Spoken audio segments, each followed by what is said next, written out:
지난 시간에는 직접민주주의의 원형이라고 흔히들 생각하는 그리스의 제도를 통해 대의제는 선거라는 공화적인 요소를 통해서 대표자를 뽑고 직접민주주의는 추첨이라는 민주적인 요소를 통해 대표자를 뽑는 것의 차이에 대해서 배웠습니다. 아주 중요한 개념이니 꼭 기억하시기 바랍니다. 다음으로 시간의 순서에 따라 신로마 공화주의의 1차 원형인 키케로의 공화주의부터 시작해서 혼합정의 중요성을 살폈고요. 크라시, 즉 지배의 유무를 가지고 민주정과 공화정의 차이도 알아봤습니다. 또한 강국을 꿈꿨던 피렌체의 마키아벨리를 통해 비르투의 가치도 살펴봤습니다. 그는 피렌체의 이상향으로 강대국이었던 로마를 꿈꿨죠. 비르투는 시민성, 즉 우리 중앙선거관리위원회 선거연수원에서 진행하고 있는 민주시민교육의 요체로서의 시민성을 강조하기도 했습니다. 비르투의 유무에 따라서 페이와 빠뜨리의 차이, 레스푸블리카 공화주의자의 조국인 빠뜨리아에 대해서도 다시 한번 살펴봤습니다.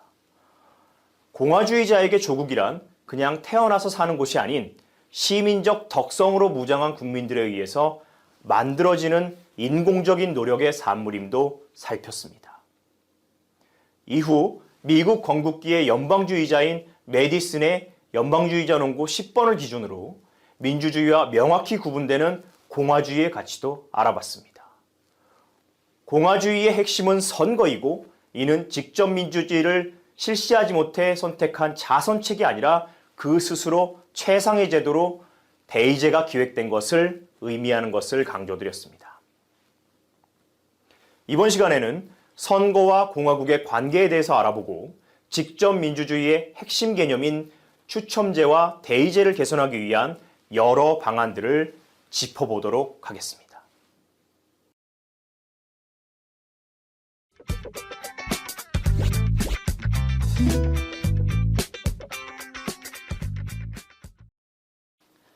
흔히들 직접민주주의는 구성원 모두가 직접 정치에 참여하는 것이고 간접민주주의, 즉 대의제는 간접적으로, 즉 스스로가 아닌 타인이라는 대표자를 통해서 정치를 행하는 것으로 이해하고 있습니다. 여기 핵심적인 게 대표자죠.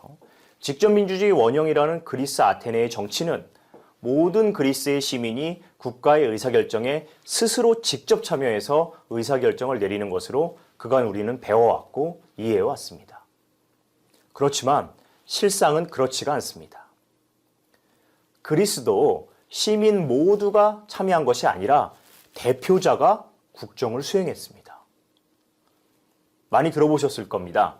행정관을 제쳐놓고도 민회가 아닌 다른 세 가지 제도죠. 즉 평의회, 시민법정, 그리고 입법위원회가 중요한 정치적 기능을 수행했죠. 수행하는 가운데서 그 구성원을 선택하는 데 있어서 추첨이 광범위하게 사용됐습니다. 대표자는 있는데 대표자를 선출하는 방식 자체가 추첨이라는 뜻입니다. 즉, 직접민주주의와 간접민주주의의 차이는 대표자가 있느냐, 없느냐가 아닙니다. 또한 모든 사람이 국정에 참여하느냐, 아니냐가 아닙니다. 양자 모두 대표자를 통해서 국정을 운영하는 공통점이 있습니다. 다만 직접민주주의는 대표자를 추첨이라는 형식을 통해서 뽑았고 간접민주주의, 즉 대의제는 대표자를 선거를 통해서 뽑았다는 것입니다. 결론적으로 양자의 극명한 차이는 대표 선출 방식의 차이인 것입니다. 추첨이냐 선거냐인 것이죠. 추첨은 민주주의 양식에 부합하고 선거는 전혀 새로운 공화주의 양식에 부합하는 것입니다. 그럼 현재 우리는 왜 대의제를 취하고 있느냐? 환원해보자면 대의제는 직접민주주의에 비해서 무슨 장점이 있길래 대부분의 나라에서 대의제를 채택하고 있지? 이 부분을 핵심적으로 살펴봐야 됩니다. 그러기 위해서는 직접민주주의에 대해서 보다 구체적으로 촘촘하게 톱파보는 것이 선행되어야 합니다. 우선 하나 짚고 넘어가야 됩니다. 결론부터 말씀드리면 지금까지는 제가 양자를 비교하면서 마치 직접민주주의의 반대말로 대의제를 설명드렸지만 사실 직접민주주의의 반대말은 대의제가 아닙니다.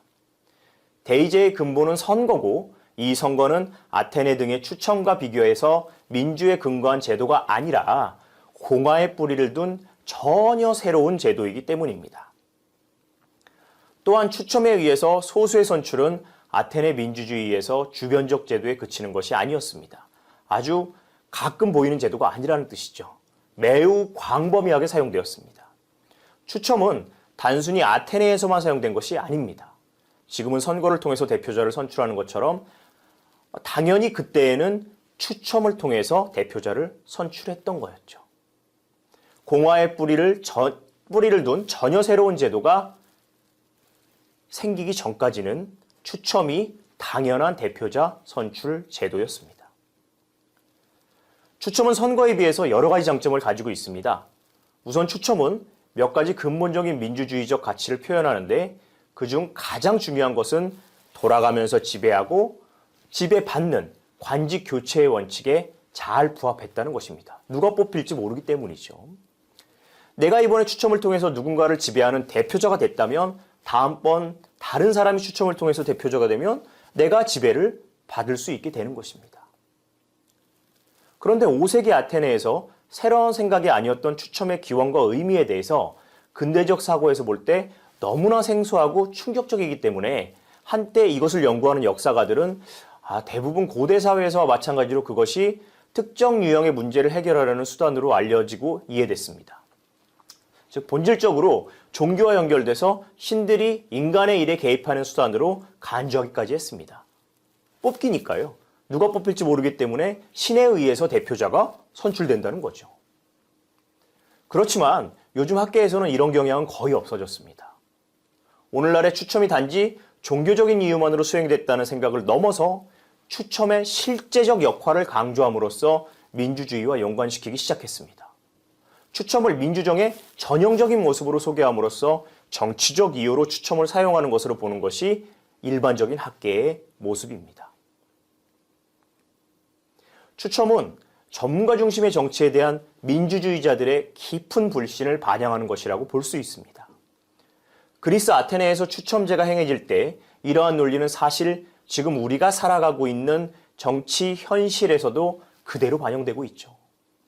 선거를 통해서 선출된 대표자들이 우리 뜻을 제대로 반영하지 못한다고 생각하기 때문입니다. 또한 무엇보다도 추첨은 아테네 민주주의의 최고의 원칙인 이세고리화와 유사한 결과를 가져오게 됩니다. 이세고리화는 제가 따로 PPT에 설명을 넣어드렸으니까 같이 보시면서 보시면 되겠습니다. 이세고리화는 원하는 사람 누구에게나 민회에서 권력을 행사하는 데 있어서 동일한 몫을 주고 추첨은 관직을 원하는 사람 누구에게나 소수의 시민이 맡는 통치 기능을 수행할 수 있는 동일한 확률을 보장했기 때문입니다. 즉 아테네 시대 민주주의자들은 선거가 그와 같은 평등을 보장할 수 없으리라는 직관을 가지고 있었습니다. 추첨만이 그 역할을 할 수 있다고 그 당시엔 생각했죠. 현대에도 대의제의 모순을 지적하면서 추첨제를 우리 정치에 도입하고자 하는 시도는 서구의 선진국뿐만 아니라 우리나라 학자들 사이에서도 이미 논의가 많이 되고 있습니다. 기존의 선거제의 한계를 극복 보완하기 위해서 추첨제의 활용 방안이 다양한 관점에 시도되고 있는데요. 추첨제에 대한 부정적 현실이 엄연히 존재하고 있는 현실 등을 고려할 때 국회의원을 포함하는 정치 엘리트들의 지위 상실에 대한 광범위한 여야 간의 우려가 사회문화적 환경 조성에 대한 논의를 우선하여 자발적 결사체에서 주민참여 예산제 시민위원회를 거쳐서 국가 차원의 갈등 조정을 위한 심의기관을 구성하고 궁극적으로 의회 권력을 창출하는 단계로 나아가고자 하는 연구까지 있습니다. 또한 국회 등의 대의체제는 이미 무기력증을 드러냈고 행정부의 관료적인 보완과 사법부의 심판도 근본적 해결책이 되지 못한다고 진단하면서 이를 해결할 수 있는 새로운 기관으로서 주요 공공의제에 대해 시민 심의권을 행사할 수 있는 시민의회 설치를 제안하는 주장도 있습니다. 이에 한 발 더 나아가 기존의 입법, 사법, 행정부로부터 독립해서 일반 시민들로 구성되어 심의를 통해 결정되는 제4부, 즉 국민부의 설립을 제시하는 견해까지도 보입니다. 제4부를 설정하자는 견해와 유사하게 기존의 삼권분립 이외의 핵심 국가기구의 엄정한 감찰과 국민 인권의 철저한 보호를 위해 감사원, 국가인권위원회, 헌법재판소, 한국은행 등 독립된 국가기구를 제4부로 독립시켜 사공분립을 시행해야 된다는 주장도 있습니다. 제가 지금까지 소개시켜드린 이 학자들 이외에 국내에서 선거제를 대체하는 추첨제 연구에 가장 앞장서 있는 학자가 이지문입니다. 이지문은 추첨제를 통한 입법부 창출 방안을 논의하면서 여러 가지 이야기들을 하고 있죠. 자문 수준에 머무르는 추첨제가 아니라 대표자를 선택해야 되는 수준까지 가야 된다. 그리고 추첨을 통해 의원 개인을 선출하는 것을 넘어서 의원단을 구성하자. 그리고 층화 추출 방식이죠. 층화 추출 방식을 제한하면서 지역별로 층화, 계층별 층화 나눠서 최대한 인민의 자기지배 형식의 자치적 민주의 개념에 충실하도록 하자. 이런 논의들까지 이미 논의되고 있습니다.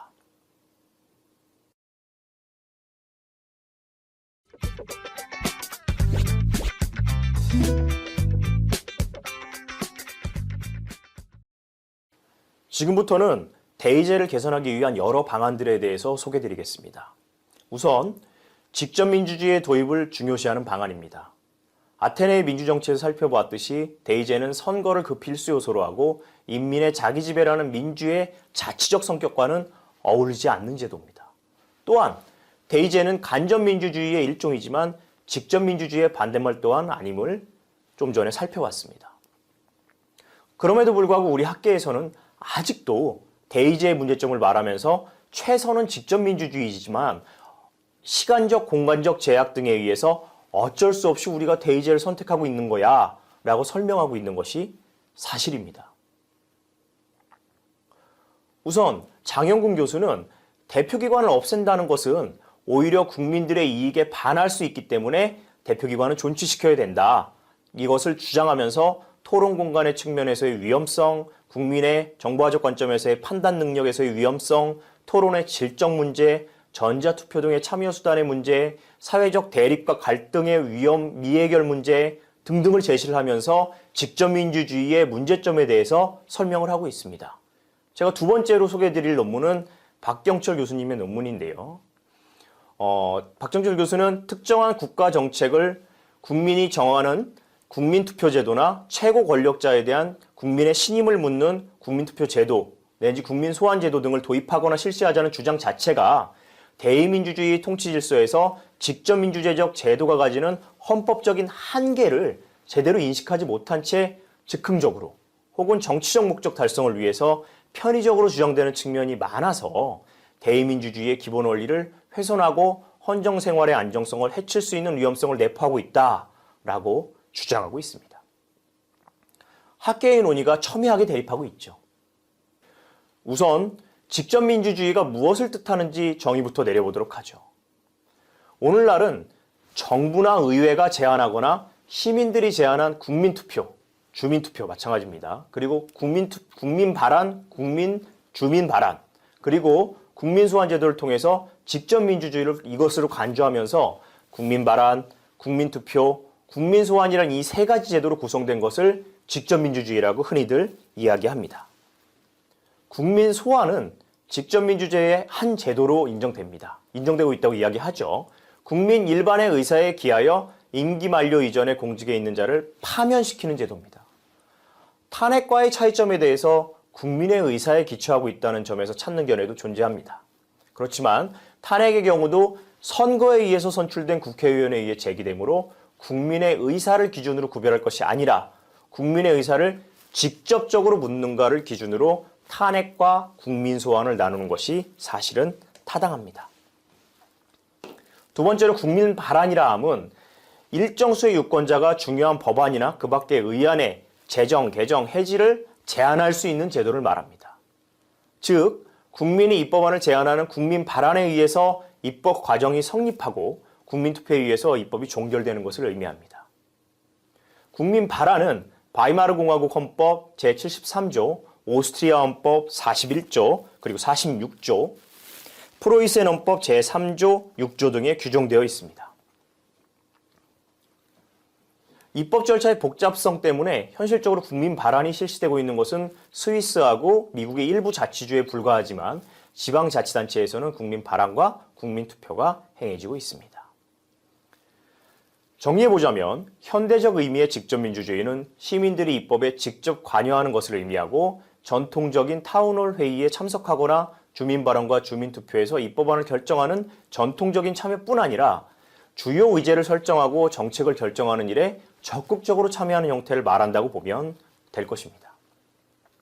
학자에 따라서는 좀 더 넓은 의미에서 직접민주주의를 시민들이 투표에 의해서 또는 직접 대면이나 전자도구를 통해서 심의와 토의에 의해 정책 결정 그리고 정책 형성에 직접 관여할 때 해당하는 것으로 보거나 성인 시민들 전체가 가장 중요한 정치적 결정에 토의하며 투표하고 그들의 투표가 취해질 행동을 결정하는 레짐으로 정의하기도 합니다. 학자에 따라서 다 다르죠.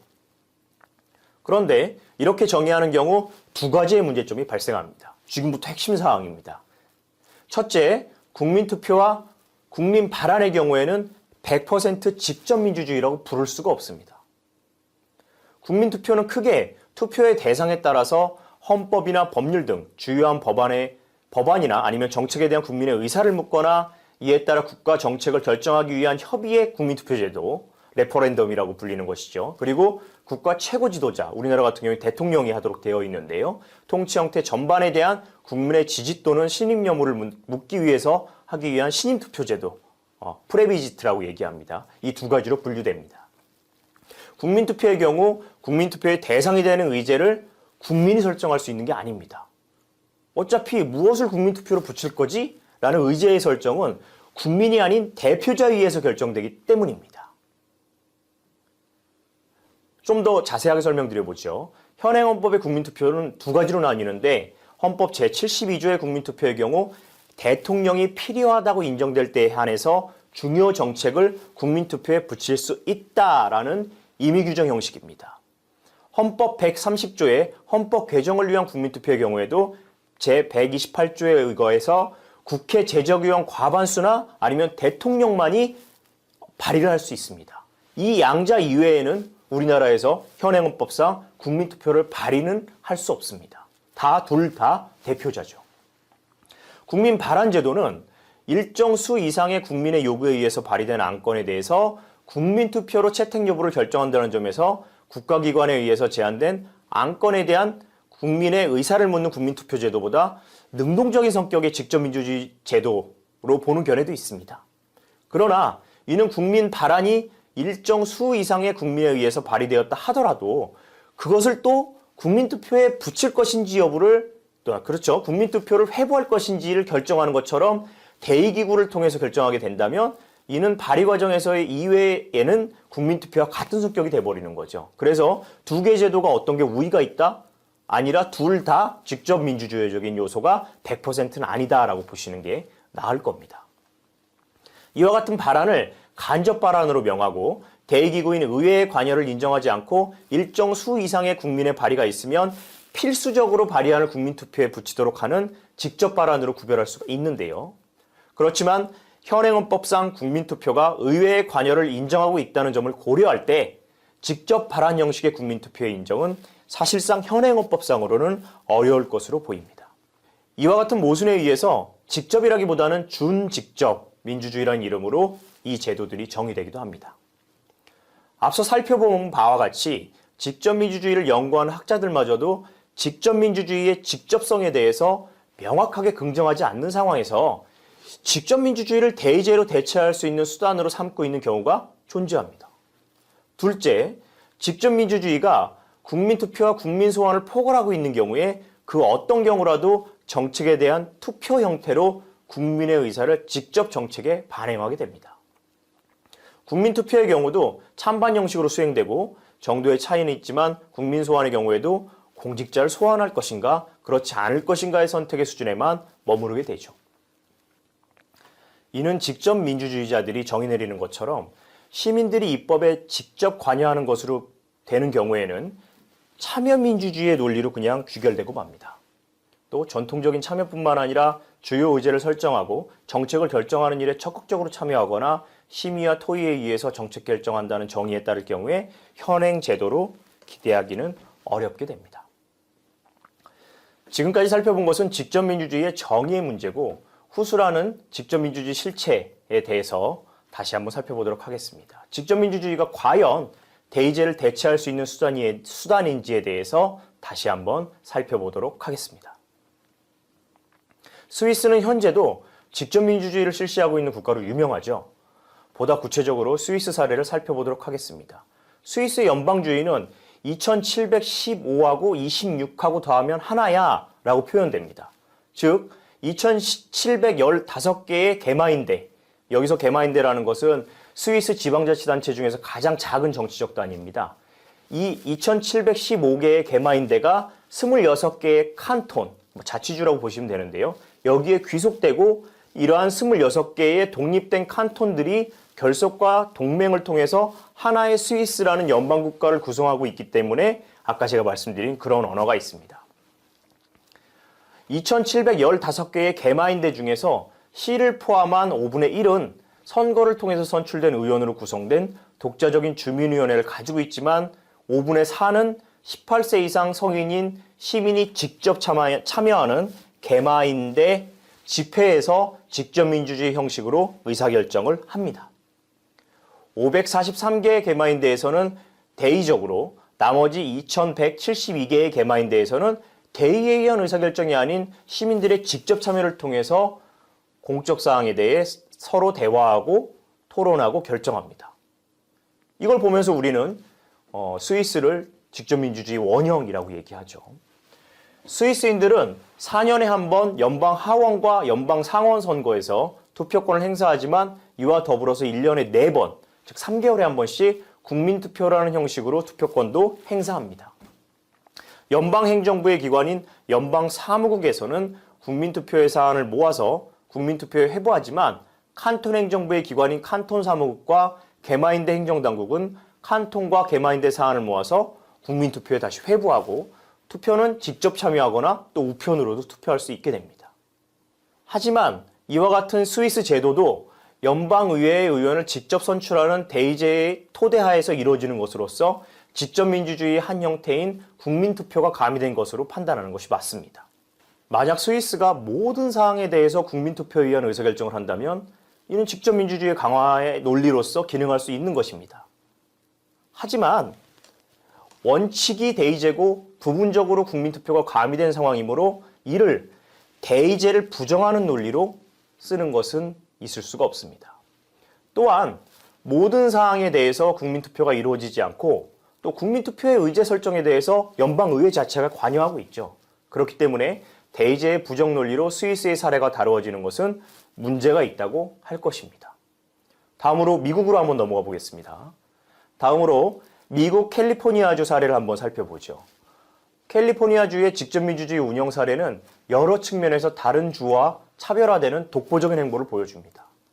캘리포니아주 의회는 직업 정치인으로 구성된 전문 의회의 성격이 강합니다.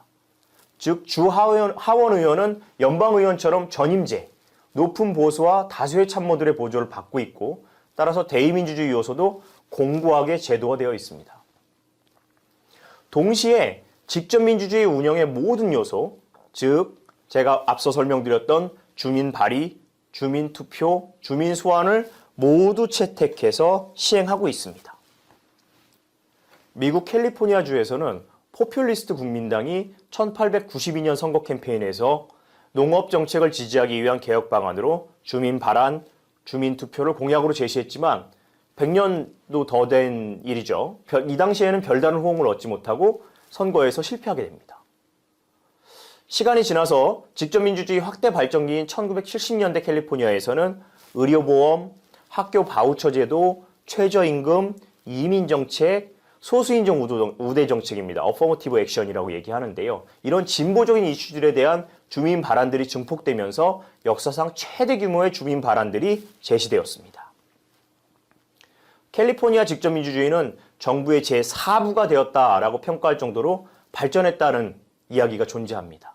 여기서 4부란 유권자들은 전통적으로 1부와 2부가 향유했던 입법과 행정권한 상당 부분을 행사하고 있다는 점에서 4부라고 불리는 것입니다. 사실 제4부는 그 중심에 있는 사건이 조세저항으로 일컬어지는 1970년대 말부터 새로운 전대미문의 변화입니다. 1978년 캘리포니아 조세저항 주민 발언인 제안 13, 아주 중요한 상황입니다. 제안 13이 신사회운동의 흐름을 신보수주의의 도전으로 바꿔놓는 혁명적인 변화를 예고했습니다.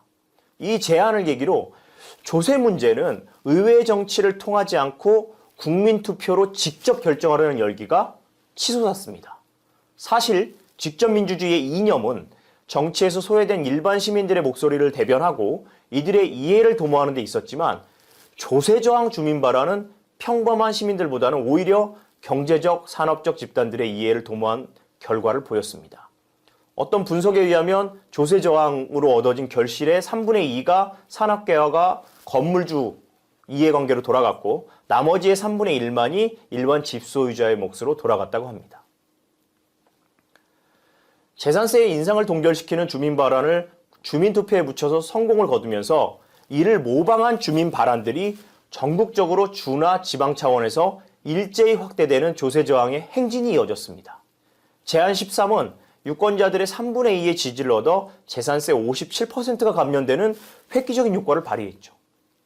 1978년 말까지 9개의 세금 인하 및 지출 감소 주민 발의가 통과됐고 이와 별도로 37개 주의회에서는 자발적으로 재산세 인하를 37개나 입법했습니다. 캘리포니아 제안 13은 부동산 가격의 급상승과 더불어 불어난 재산세에 대해 불만을 가진 많은 중산층의 이해를 충족시키는 우파 포퓰리즘 전략으로 진행된 특징이 있다고 정리되고 있죠. 국민투표 방식의 시행 횟수는 1970년까지 이미 증가하고 있었지만 1978년 이후 레이건이 점화한 대초원의 불기둥처럼 순식간에 확산됐습니다. 1960년대에 전국에 걸쳐 유권자들은 80건의 안건에 대해서 직접 투표를 했죠. 이 수치는 1970년대 181건, 1980년대 257건, 1990년대에는 378건까지 육박했습니다. 국민들은 의료보험과 교육개혁 사이에서 게이들의 권리와 안락사에 이르는 거의 모든 문제에 대해서 204건의 안건을 처리했다고 합니다. 주민들의 적극적인 참여, 우리 헌법학계나 정치학계, 그리고 일반 국민들은 이 사례를 보면서 와, 대의제를 대체할 직접민주주의의 역할에 대해서 그간 극찬을 아끼지 않았습니다. 대단하다. 캘리포니아주 제안 13부터 시작해서 대단하다. 얘기가 됐었죠. 그런데 이러한 미 캘리포니아주의 사례는 참혹했습니다. 주 당국과 지역 정부들은 매년 재정 파탄을 모면하기 위해서 안간힘을 쓰고 있고 전 세계의 모델이었던 도로는 말 그대로 다 깨져버리고 교통도 지역이나 다름없고 교통세도 서비스에 비해서 비싸기만 합니다. 1950년대 캘리포니아는 사회기관시설, SOC죠. 예산의 22%를 SOC 사업에 지출했습니다. 현재는 겨우 5%만을 지출하고 있죠.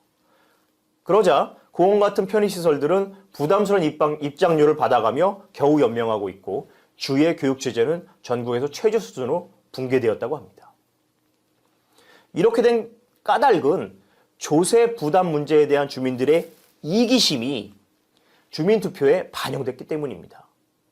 세율을 인하하려는 동시에 복지를 개선시키려는 이율배반적인 주민들의 이기심이 발동되자 조세 부담을 회피하는 법안이 계속 쌓여갔죠. 나아가 의도되지 않은 결과였지만 주민 발언운동은 정치인과 정책 사이에 존재하던 책임 소재 자체도 불명확하게 만들어버렸습니다. 이제 선출된 지도자들은 철저하게 무기력하게 됐고요. 주민들은 정치인들이 문제를 해결하지 못한다고 붕괴하게 됐습니다. 정치력 부재의 악순환 고리가 형성된 거죠. 직접민주주의의 정치 기제가 대의민주주의의 보완책이 아니라 대체물로 운영될 때 당연히 예상되는 결과라 할 수 있습니다. 이기심에 찬 주민의 명령이 눈보라처럼 몰아치게 되면 입법 과정에서 어떤 토론이나 타협도 없이 법을 뒤죽박죽 만들어버리는 겁니다. 되도록 적게 내고 되도록 많이 누리고자 하는 개별적 이기심이 공화적 가치를 질식시켜가는데 그리 오랜 시간이 걸리지 않음을 미 캘리포니아주 사례를 통해서 알 수 있죠. 지금까지 직접민주주의 역사적 전개부터 현재 직접민주주의의 도입 사례를 살펴봤습니다. 제 강의를 들으신 분 중에서 직접민주주의가 이상적인 가치라고 생각하시는 분은 지금은 없으시리라 믿습니다. 오늘은 여기서 마치도록 하겠습니다.